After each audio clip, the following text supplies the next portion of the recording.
So hi guys, welcome back to my YouTube channel again. So guys, in this video we will see how to clean your Vivo T4x.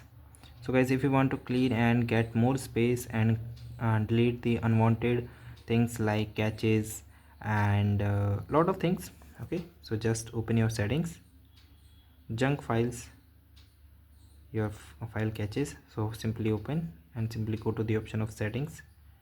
Simply go settings. In the settings section guys, go to the option of dynamic here you go to the option of RAM and the storage.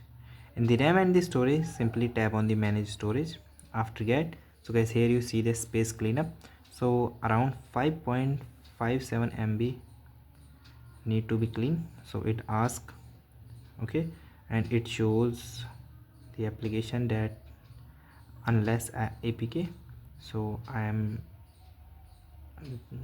deselected, okay, because I am using these applications. So in just cleanup, okay, so just go here and click on the cleanup.